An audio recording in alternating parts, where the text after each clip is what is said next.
Yo, what's going on? Hey, DFD, I'm Marcus, the debt free dad, and back with another video where we're going to talk about scams. Now, I talk about scams for a few reasons. First and foremost, is I don't want none of my peoples to get finessed, to get scammed out of their money. But this scamming thing has categories, okay? I like to think of scams in two categories, okay? Category one is people who get scammed because they want something for nothing.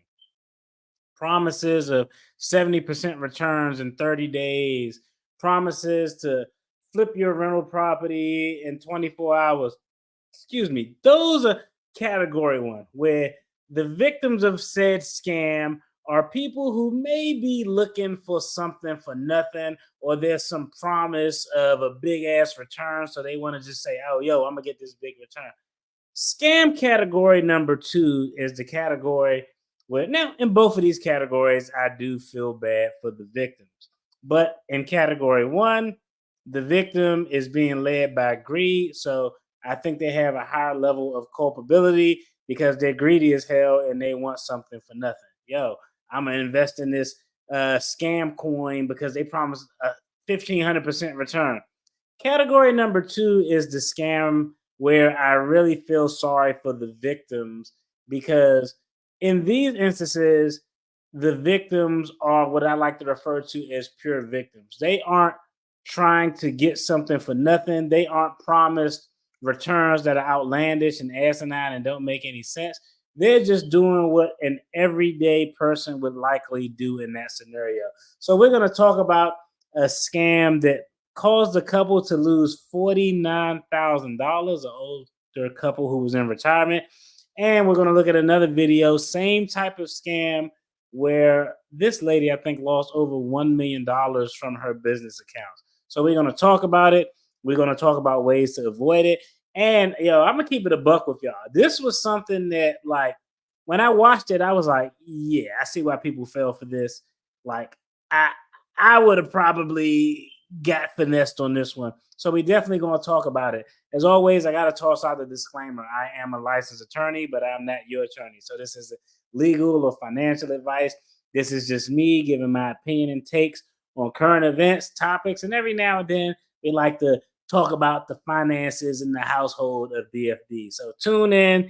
You'll probably see something that you enjoy. And if you do, hit the like button, subscribe to the channel, support, and give the video a share, all of that good stuff. Comment. Hey, it's free. Subscribe, support the channel so this content can get out to more people and we can help people keep their hard earned money. Now, let's dive into video number one. And I think we're going to find a consistent about this, because also in this video, I'm going to have to give Chase Bank a big middle finger, because there's some trash for this, but y'all gonna see what I'm talking about. Let's dive into the very first video, and we're gonna talk about it. One phone call. That is all it took for a Duluth couple to lose their entire savings. And they say they didn't even tell the scammers anything personal, like passwords or social security numbers. Now, the Fox 5 team's Dana Fowle is here now to talk about what she talked about with them. Yeah. And first, let me say that, while they are a retired couple, they want you to know they didn't get taken because they were older. This could happen to anybody at any age. The modern scammer is slick enough to take any of us with a single phone call.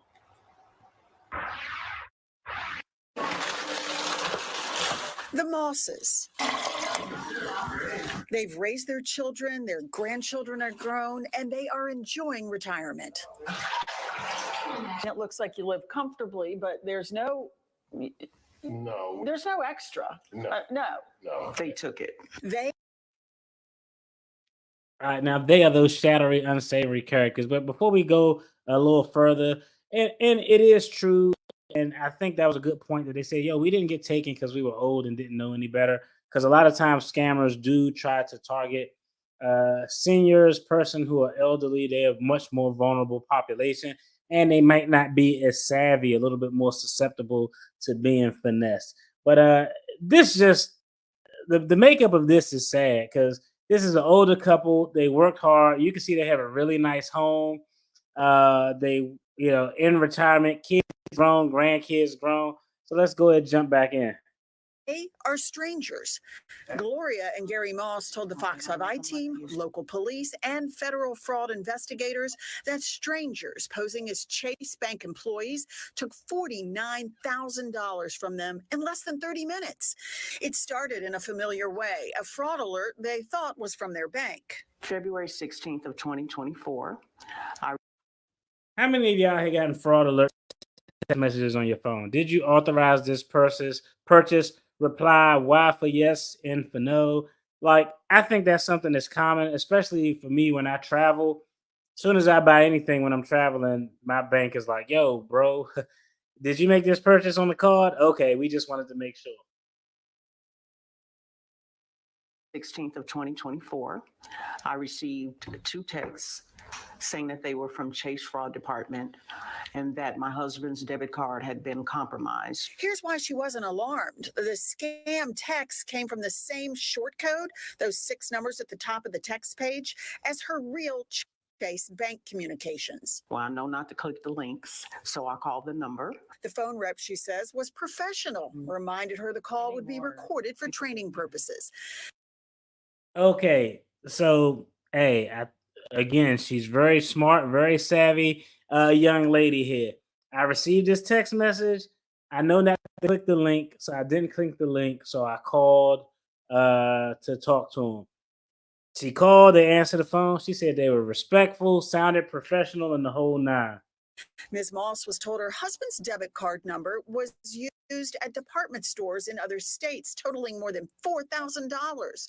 And to protect her, they were deactivating the card that they believe had been cloned. And the next thing she said is that they needed to send a code to verify me to my cell phone. It seemed normal because their bank, Chase, had sent them potential fraud alerts before. All right, so let's take a pause right there, okay?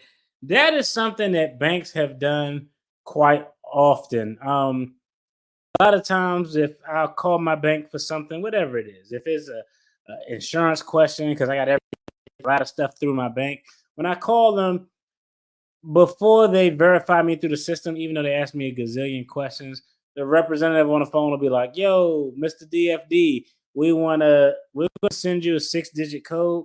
Just repeat that 6-digit code back to us to verify. So far, everything that she's seeing is consistent with what is commonly done by her bank before. She received a text message. The text message was essentially from the same number. She called the number. The people were professional. They even said that this call is being recorded for quality assurance purposes. They explained what was happening. They have to freeze that account. We're going to send you a number to confirm and verify your information. Give the number back to us.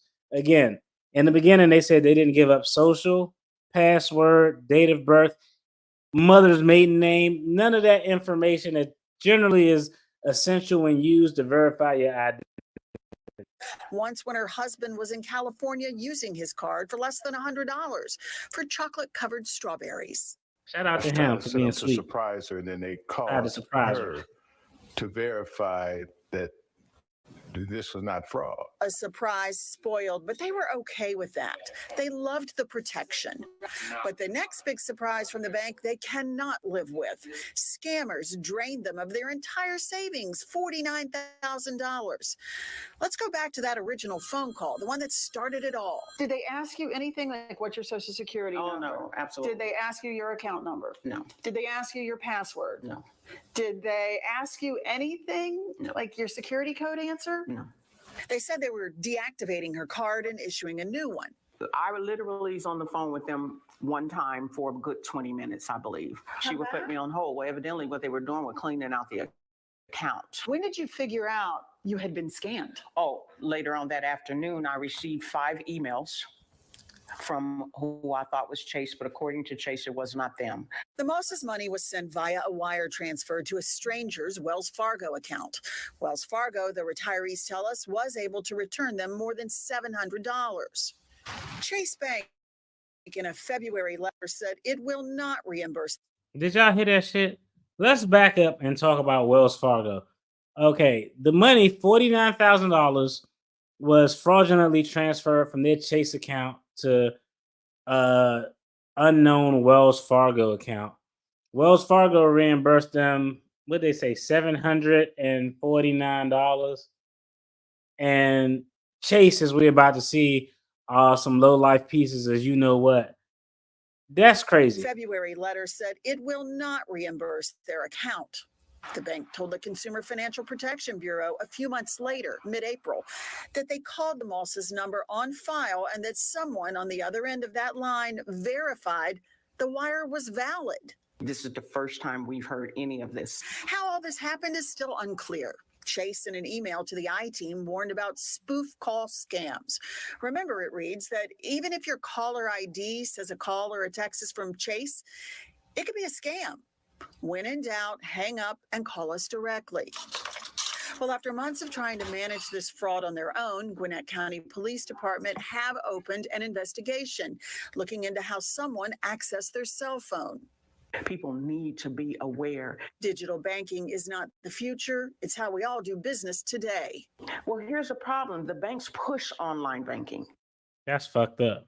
She makes a really good point there. They want you in the digital format and not going into the brick and mortar. Now, Ms. Moss tells us if she can show that her phone was hacked, that the Chase representative assigned to her said that they would look at her case again. Chase will not comment on that. And I want to mention.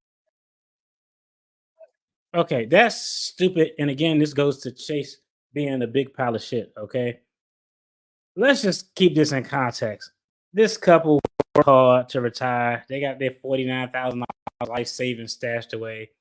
They get a text from a number that's consistent with previous messages that they got from Chase Bank that were valid. Point number one. Point number two, they called. They actually sounded professional. Point number three, after they called, they said, we're going to send you an authentication code. Repeat this number back to us, which is consistent with what Chase had done before. They repeat the code back, and now 30 minutes later, these people are out $49,000.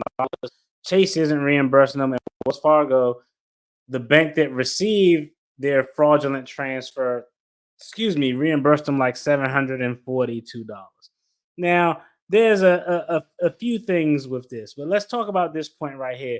They said Chase will reimburse them the money if they can prove that their phone was hacked. That's going to be impossible because their phone wasn't hacked. Hacking a phone essentially means someone took control of the phone and were able to manipulate apps, content, information, data on the phone that you had no control over. You couldn't control it. That was nothing there. The bigger question for me is the reimbursement should be given because, and I'm going to tell you, Chase said that they called them. We called them and someone verified it. And this lady said, we never got a call. This is the first time we're hearing of that. What is happening here, just so we know? Because, like, yo, how are they sending this code? What actually got hacked isn't her phone. It's actually Chase's system. Somehow Chase's system got hacked, and the code that they actually sent her was a valid code. Once she read that code back to him, the person on the phone then had the ability to go into their account and withdraw money, go into their account and actually make changes to the account. Think about it. You ever forgot your password and they'll say, oh, we're going to send the code to your cell phone. And then you enter that code into the computer and you can log back into your social media or what have you. It's the same exact type of content. Once she read back that code, so what was hacked wasn't her phone, it was Chase's system. The code that she actually got was a valid code. The code was sent to the phone number. The person on the phone doing the scamming had no clue what the code was. Once she repeats it back because she thinks this person is a Chase employee, now they have the access to the code where they can go online, change her password, transfer money. So when Chase said, we called her and someone verified the account, and she said, it's the first time I'm hearing of that. Because when they got the password, what do you think the first thing they did is? It's the first thing I would have did if I was doing this scam. Once I got that password, before I withdraw any money, I would change the contact information. I would change the email address, the phone number, the alternate phone number. I would change all the contact information before I wipe the bank account out, because once I change the contact information, they can't contact her. They can contact me. When they contact me, I'm going to be like, yo, those wire transfers were legit. So that's what happened. But Chase is on some bullshit saying if you can prove your phone was hacked, we'll give you a reimbursement. I shouldn't have to prove the phone is hacked. I should have to prove that your system was hacked because they actually had me receive a valid PIN number that was used to change the information on my account and do the withdrawal. So Chase gets the douchebag of the day award for that. Chase representative assigned to her said that they would look at her case again. Chase will not comment on that. And I want to mention the stress. He, in this period, since their money was stolen, she is having chemotherapy for breast cancer, and he has had heart bypass surgery. So they have a lot on their plate, and this is too much. It's just a triple whammy. Yeah. Heart goes out to them. Yeah. So knowing what we do know about their situation, is there anything they could have done differently? I mean, speaking sort of overall and globally, we talked to the FBI, who can't speak to their case, but said, you know, what they would always recommend in any situation is to call the bank through the number on the back of the card, even if you think the text alert is real. Listen, I made airline reservations recently for my daughter and my husband. I got FOMO, waited another day, decided to buy myself one. Well, that caused an alert to come in from my bank that said, wait a minute, are you getting another one? I got a text alert and I approved the purchase. Now, I did it with just a click because I knew I just made the purchase. I'm home. What do you want, girl? I'm in production. What's up? Bye. I'm leaving. There's some food downstairs. I know. Okay, get out and take the dog with you. That's wrong. Bye. Bye, Mikey.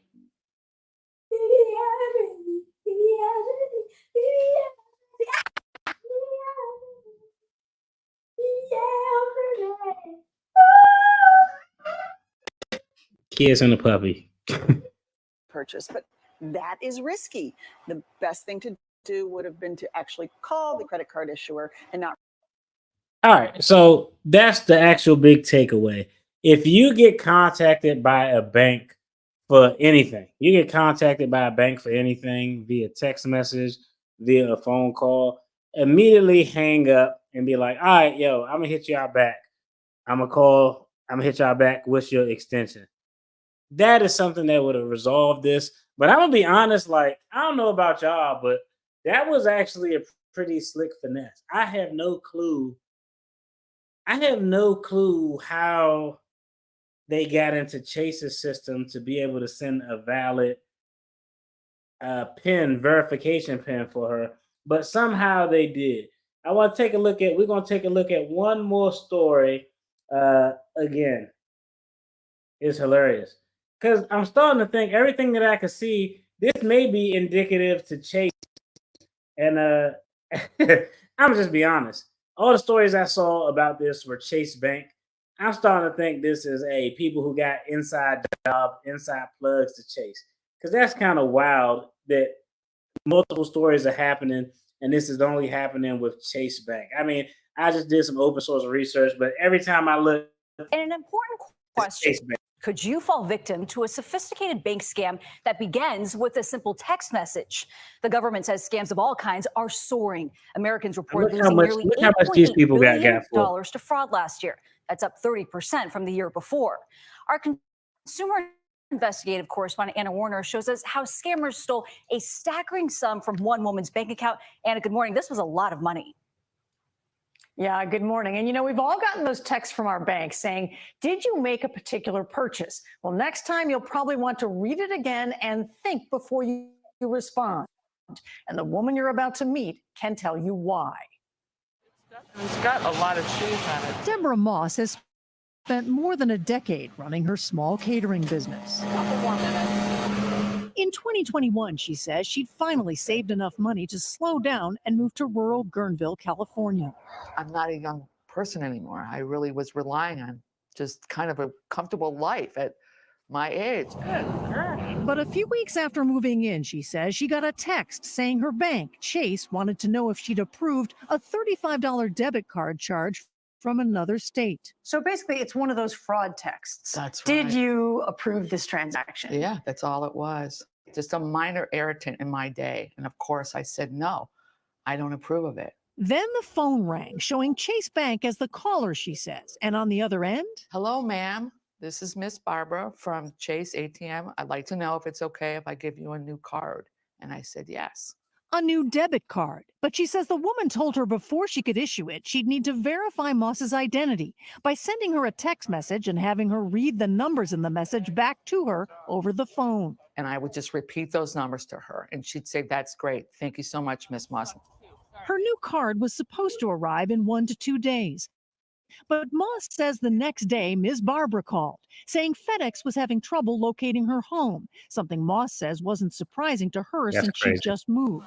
Over the next week, Ms. Barbara called several times, Moss says, each time saying there was a problem with delivery of the card, and each time asking Moss to verify her identity by reading back the numbers from those text messages. Moss finally decided to go to the nearest bank branch 30 minutes from her home. And it was here, she says, a supervisor told her. He looks up at me and says, oh no, Deborah, this has been a very active card. As a matter of fact, all the money that you had in there is gone and you actually owe Chase $895. That's how I was told. Look how much money she had taken all my money. It's crazy. Nearly $160,000 stolen. It's a lot of money. It took me 12 years to get that money, and that was my life savings. It turns out those text messages Moss received, they were real texts sent from Chase Bank, a security measure known as two-factor authentication, used to verify, among other things, wire transfers. But in this case, the scammers tricked Moss into giving them those numbers, allowing them to evade security and wire thousands of dollars from Moss's account to their own. 6 wire transfers in amounts as high as almost $48,000 in a single week. I didn't even know what a wire transfer was. I've never done a wire transfer in my whole life. Chase told Moss to file a police report, then a claim with the bank, which she did. But 5 weeks later, Chase denied her claim and blamed her, writing, during our review, we found you did not take the appropriate steps to protect your account from theft or unauthorized use. Okay, again, the reason why Chase Bank is some shit. Like, clearly their systems are getting hacked. Clearly somebody has manipulated the system to be able to send targeted individuals a legitimate verification code. That's fucking crazy. That's not on her, that's on them. It's crazy as hell because now these people don't got no money, so it's fucked up because they can't even really fight it. Because unfortunately, in our country, if you don't got no money, you can't fight shit. And even if they had money to file a lawsuit, they don't got Chase Bank money. Chase Bank would spend 10 times that fighting the litigation just to not have to pay her, because that's how petty financial institutions are. But this is crazy. Afterwards. This video almost a wrap, but after we get through this video, I'm gonna talk a little bit about, it based on my experience. Defense, prosecution, investigations. That's what I do. I'll give y'all kind of some bullets on how I would investigate this, but I'm gonna just keep it a buck with y'all. It's either genius hacking to hack Chase's system, or the fact that Chase seems to be the common denominator in a lot of these videos. It's probably somebody from the inside doing that shit. Let's just think about it. Somebody get a person name. We'll rap about it once this video over, but I'm leaning inside job because, most criminals aren't super bright. Bank officials said they would not reimburse her account. My world fell apart. My whole world fell apart. In response to our questions, JP Morgan Chase told us in a statement, unfortunately, when scammers tricked Ms. Moss into sharing her personal confidential information, her account was compromised. But this former federal regulator says of the bank, any way you look at it, they failed. They failed her. David Weber teaches forensic accounting at Salisbury University in Maryland and is a certified fraud examiner. Is that true? The bank could have required her to come in and sign the wire form in person. They left everything for her to be on risk. And now they're saying they bear no responsibility. What's more, he says, those two-factor text message authentication systems aren't strong enough. This is happening hundreds and thousands of times a day in the United States using the exact same methods here. The two-factor authentication is not strong enough to protect this customer. JP Morgan Chase told us each year they invest hundreds of millions of dollars in authentication, risk models, technology, and associate client education to make it harder for scammers to trick customers. But Moss says, You think of your bank as being someplace that you put your money so that it's safe, but it's not safe. It needs to change. Now, Chase Bank told us they tried to contact Moss at the time with voicemails and emails. She said she never got any of those. But some tips from Chase Bank about protecting yourself here. Fuck you, Chase Bank. Do not give out your ATM PIN, your passcodes to. She didn't give out an ATM PIN in neither one of these videos or a passcode. She gave out the verification code.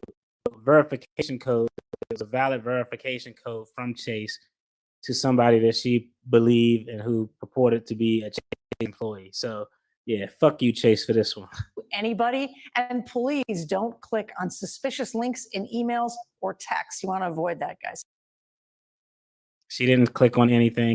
They gave some advice for some shit not even applicable because that's how goofy ass banks are. Oh gosh, Anna. I mean, the key word there is suspicious links. How do you know if a link is suspicious?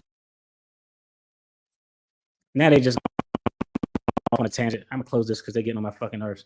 They getting on my nerves. But the lady didn't do all these dumbass tips they gave. The lady didn't do. It's only one way. Hey, the title of this video is legit because this is something that, hey, if I'm not paying attention, I could see someone falling for. I probably would have been like, oh, is this legit or not? Literally, the only way to avoid this is if your financial institution reaches out to you via phone, via text message, don't call them back on the number that's in the text message. If they call you, immediately hang up, be like, yo, give me your extension. I'll call you right back, and call back from the number that's on your card. And then you can confirm, because if it's not them, you would know it's not them. I saw another video with Chase where the lady said she was on the phone with the scammer. She thought it was legitimately Chase. The call dropped. So she called Chase Bank. And when she called Chase Bank, they were confused, like, what? We don't know what you're talking about. Then the scammers called back, and she clicked over and finished talking to the scammers. And they were like, well, why did you do that? And she said, well, you know, when you talk to a bank, they put notes in the system. Because of the immediacy that everything was happening, she thought that maybe the system didn't have time to show the actual legitimate Chase employee who she thought, you know, was when she called, that she was actually on the call. But really, it was the scammers.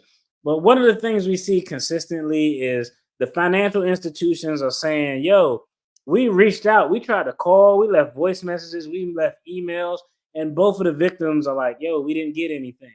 Because once you give up that PIN number, again, this is just common sense. This is from somebody who's seen a lot of fraud, scammers, and low life.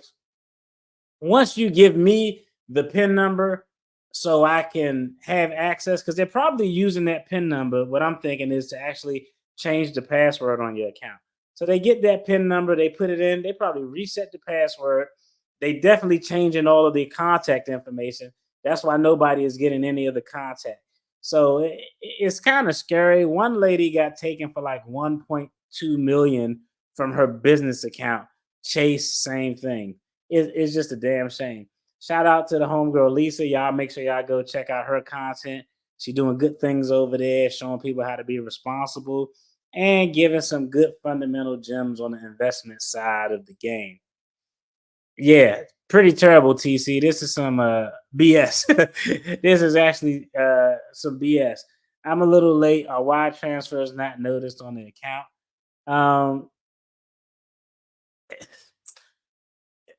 I mean, they happen so damn fast. And I'm going to just be honest. if if what I believe they're doing is changing the contact information, once they hack Chase's system and fraudsters are sending legitimate customers actual 6-digit verification numbers that are valid. They ask the customer to repeat it back. Once the customer repeats it back, I think that the first thing that they're doing is immediately changing all the contact information, because we saw in both of these stories that the bank said, "Yo, we tried to email and call," and the people were like, "We didn't get anything." So they're clearly changing the contact information, and they're probably changing the password. I'm just keeping it a buck. If I was a low life douchebag, I would do contact information change, password information change. If I change the password to your account unbeknownst to you, then I wire $2,000 out of your account. When you try to log in to look at your account, you won't be able to get in because that password won't be valid. You won't even be able to, you have to go through the process of changing the password. And by the time they do that, shit, they probably hit you up for whatever the maximum wire transfer amount is already.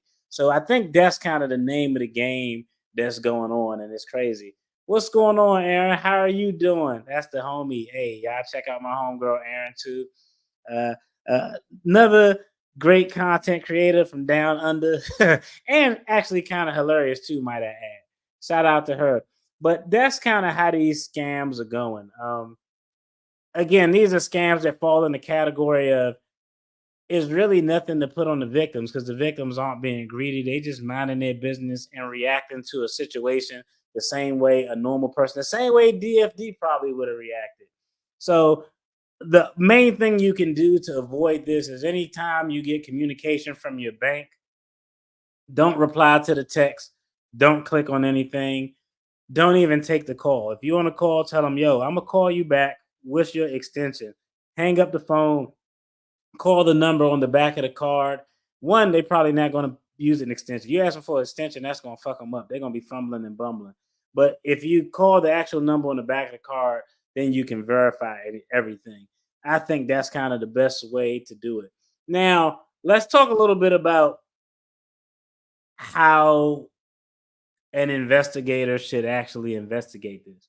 Okay, let's start with the easiest thing in the world. It's consistently Chase Bank is important.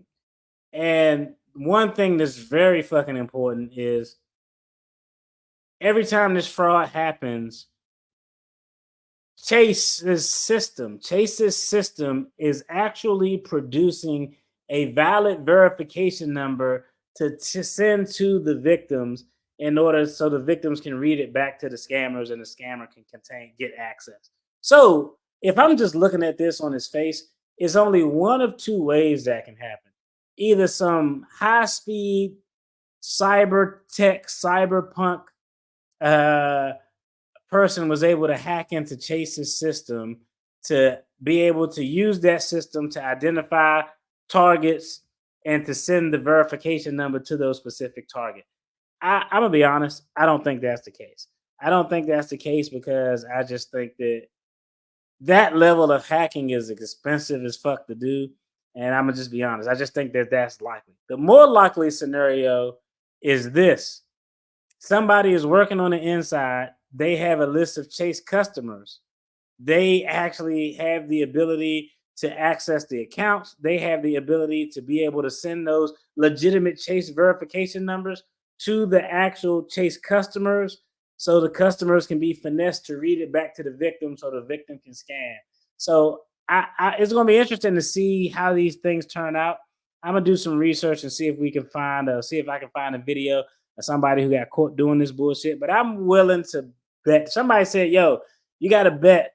How do you think this scam is being done?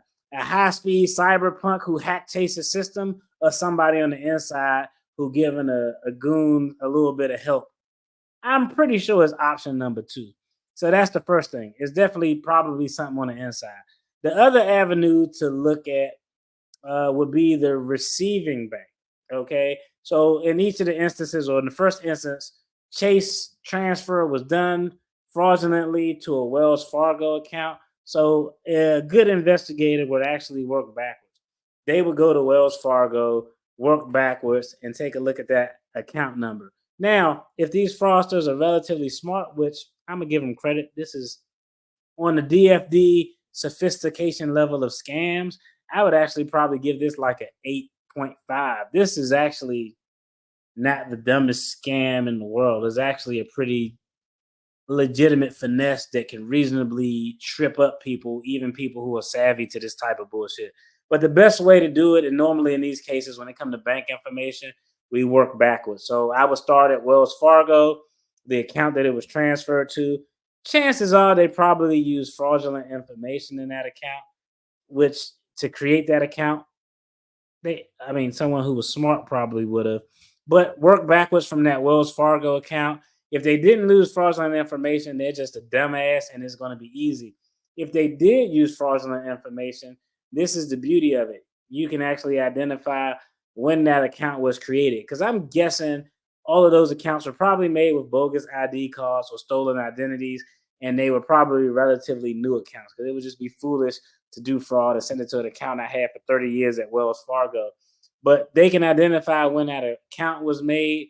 Most banks have electronic systems that maintain video surveillance. Now, this is the other thing, and this is what makes it a little bit difficult.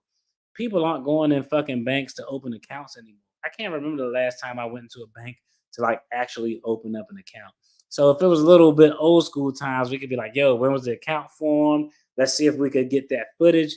Now, the more likely scenario is someone opened that account up online. So if someone opened that account up online, the next thing I'm looking at is I'm going to look at IP addresses. Now, again, if they were stupid, they didn't hide their IP address with a VPN and we got them. If they were smart, they probably hid their IP address with a VPN, and therein lies another problem. But there is some ways that you can kind of reverse engineer this to start to look at it. But I would definitely be I would probably focus more on looking at Chase because Chase should have a method to see who initiated what to send that verification code. If it was a hack, they'll look at the system and say, we don't know who did what. But if it was an individual, that should be easy to spot. But that's considering that Chase is actually going to do their fucking job. And from the looks of this video, they don't want to give nobody back their money. They're blaming it on the customers. So again, Chase, you all get a big FU because y'all full of shit. I'm dealing with a bank situation where my direct deposit was deposited to the wrong customer account. I found out while calling the bank about another account issue. Wow. That's insane. Now, okay, because I do got a question that I'm so pissed that I can't even gather myself to finish my written notice of concern. All right, now I do got a question about that, okay? And I know because I was doing some direct deposit stuff. I guess my initial question would be, I'm assuming it was a new direct deposit. I'm assuming it was a new direct deposit because I just can't. It would be fucking asinine for a direct deposit that you had established for 12 years and one day they just sent that shit to me instead of to you. Like, yo, that's crazy as hell. So I'm thinking that it was probably a new direct deposit, and I don't know, like if it's if it's online, I'm thinking, was this an in-person thing? I'm thinking this was probably likely an in-person thing because if you've submitted it online and all of the numbers, the routing number, and everything is accurate, I think it's a little bit more difficult to make a mistake because essentially the machine is going to match up the routing number, the account number, touch bases with the bank, confirm all those things, and it's done. So I don't know. That's interesting. Let me know. I was actually thinking that because I did like an allotment or something, and I didn't see it in there, and I was like, oh shit, did I write it down wrong? Did I put the wrong right number? It had me really second guessing myself. But then 2 days later, it popped up, and I was like, okay, whew, all right, I didn't make a user mistake. Funny how if a bank mistakenly deposits money into your account, they can reclaim it immediately. But if they send it to the wrong account, it takes forever to fix. Yeah, if they send it to the wrong account, it takes forever to fix. And if you spend that money, you will be fucked. You spend that money and can't give it back. Watch what happened to you. Banks is shady and Chase is terrible. The bank merged with an damn, that's fucked up. That's just piss poor. That's just piss poor management, and that's a process problem. Whatever their process was for merging financial institutions, that's a process problem. So your shit probably got transferred to somebody at the other institution who had a similar account number. Bank A has routing number A and account number B. Bank One has routing letter A and account B. Bank number 2 has routing number DA1 and account number B. That's probably what happened. It probably was banks merged, account numbers are the same, routing numbers are different, and their algorithm, whatever they had on their electronic systems, didn't pick it up. Or if it was done manually, which I can't see. If it was done manually, that's just fucking pure incompetence. But the system had a glitch or something happen. That's what I'm thinking happened. But yeah, that's crazy. Hopefully they give you some relief. Damn, that's fucked up. Yeah. Are they giving you any flack? Are they just at least are they working with you like, yo, we know this is on us. We know this is on us, so we're gonna do what we need to do to rectify it. Because I'm gonna be honest, I don't have faith in banks. Like, and it's crazy because banks like $160,000 that lady lost to Chase Bank ain't shit. That's a fucking fart in the cough to Chase Bank. So hopefully they working with you. I called the bank because they returned a bill payment with no reason. It was a mess, and I'm so pissed. Damn, that's crazy. And I'm gonna just be honest. Like, let's just be honest. Like, the average person, let you not get a direct deposit or an allotment go through because of a bank mix-up. It's gonna be some fucking problems, man. Because people relying on the consistency of these deposits hitting.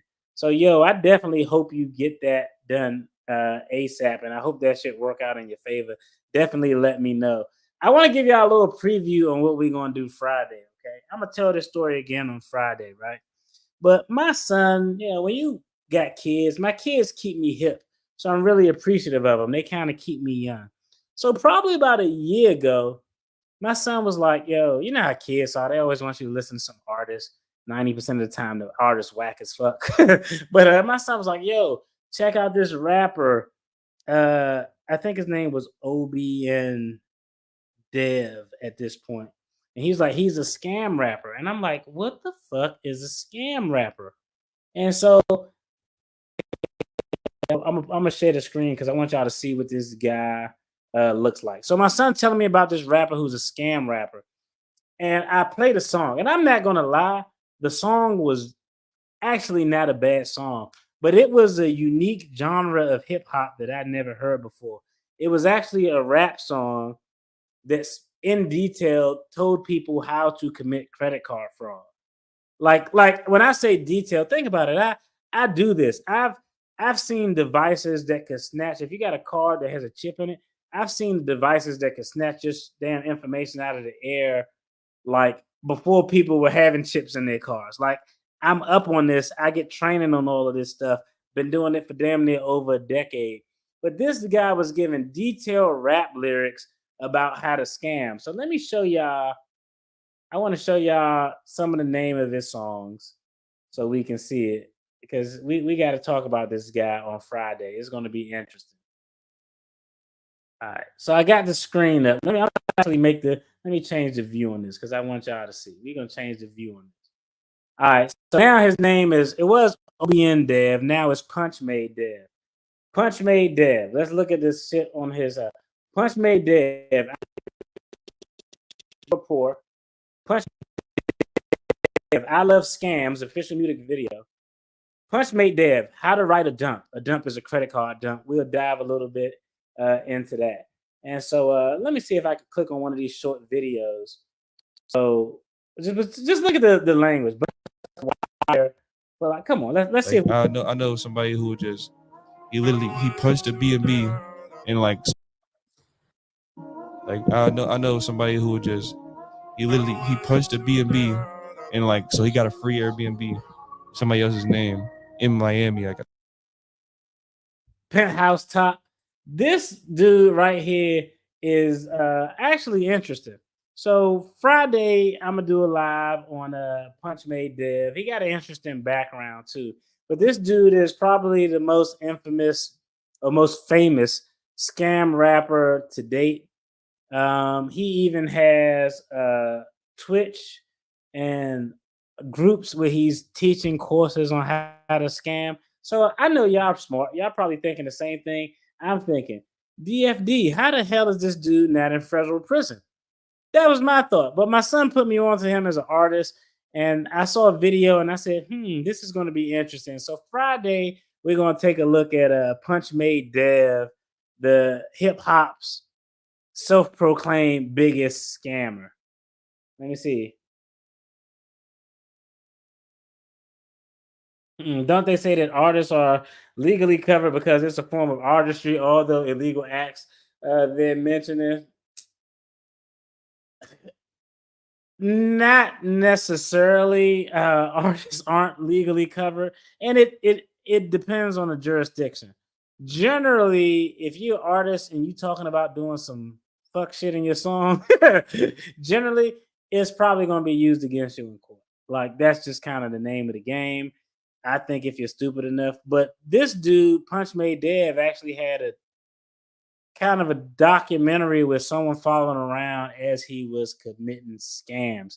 So we're gonna definitely have to dive in and talk about that. But this dude talking about, I mean, like it's all in hip hop songs. First, you get the skimmer is only $100 on the site. Like I'm like, bro, this dude giving crazy details that he's selling scam courses how to scam. But we're gonna dive into that. That's gonna be our discussion for Friday. Yo, I appreciate everybody who tuned into this video. As always, I appreciate y'all support. And now that your boy is learning curve for the new gig is over with, I'm definitely going to be putting out more content. So I appreciate y'all. For the folks on the replay gang watching, I appreciate y'all as well. If you enjoyed this video, you definitely going to enjoy whatever content pops up on the screen next. Y'all take care and be blessed. Peace.